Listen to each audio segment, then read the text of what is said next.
बिंदेश्वर पाठक 80 साल के थे जब इसी हफ्ते मंगलवार को दिल्ली के एम्स में उन्होंने अपनी आखिरी सांस ली। 15 अगस्त को सुलभ इंटरनेशनल के मुख्यालय में पाठक ने झंडोत्तोलन किया। तब तक वो पूरी तरह से ठीक थे, लेकिन अचानक उन्हें तकलीफ महसूस हुई। उन्हें एम्स ले जाया गया। डॉक्टरों ने क्रिटिकल बताया। फिर कार्डियक अरेस्ट से 1:30 से 2 बजे के बीच में उनका निधन हो गया। बिंदेश्वर पाठक सुलभ इंटरनेशनल के संस्थापक थे।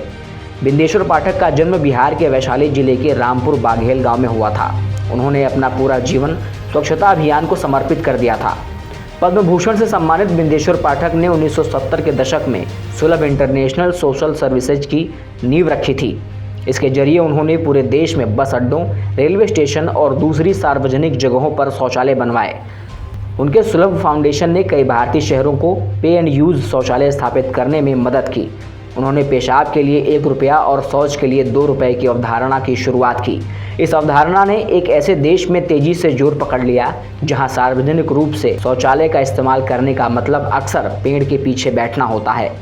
अपने जीवन काल के दौरान पाठक ने कई बड़े भारतीय और वैश्विक पुरस्कार जीते।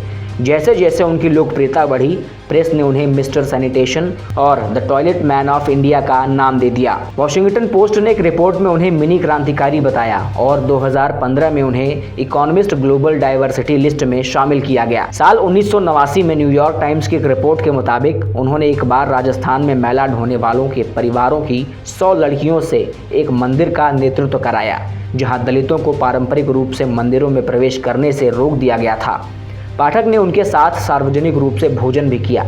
पाठक अक्सर कहते थे, जीवन में उनकी प्राथमिकता लोगों के लिए स्वच्छता की समस्या को हल करना है।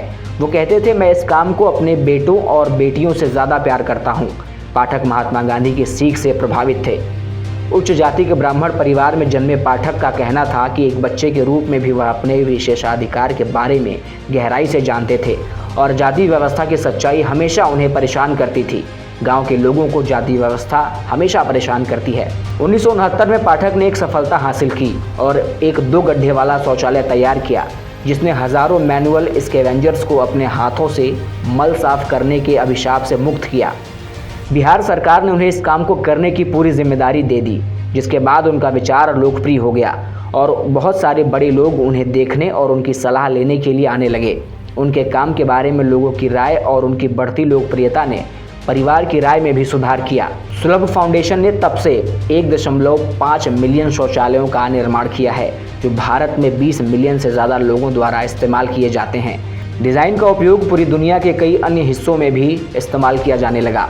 1974 के बाद से सुलभ ने शहरी झुग्गियों और देश भर में बस स्टैंड, बाजारों और रेलवे स्टेशनों जैसे सार्वजनिक स्थानों पर 9000 से ज़्यादा पे एंड यूज शौचालय बनाए हैं। उनके काम ने लाखों भारतीय, विशेष रूप से महिलाओं के जीवन को बदल दिया। ये महिलाएं कभी भीड़ भाड़ वाले सार्वजनिक स्थानों पर शौच करने को मजबूर थीं। महिलाओं को घंटों इसके लिए इंतजार करना पड़ता था। अपने साक्षात्कार में उन्होंने कहा था, स्वच्छता मेरा धर्म है। अगर आपने किसी मनुष्य की सहायता नहीं की है तो आपने अभी तक परमेश्वर से प्रार्थना नहीं की है। इतना ही नहीं, पाठक भारतीय सहित कई देशों में शौचालय उपलब्ध करा चुके हैं। उनकी गैर सरकारी संगठन सुलभ इंटरनेशनल के जरिए 2011 में अफगानिस्तान में अमेरिकी सेना के लिए एक खास तरह के शौचालय बनाने की योजना बनाई थी। यह संस्थान सार्वजनिक सुविधाओं के क्षेत्र में पिछले कई दशकों से काम करता आया है। संस्थान ने काबुल में शौचालय उपलब्ध करवाया है। अमेरिकी सेना ने खास तरीके के बायोगैस से संचालित शौचालय का आग्रह पाठक के संस्थान से किया था।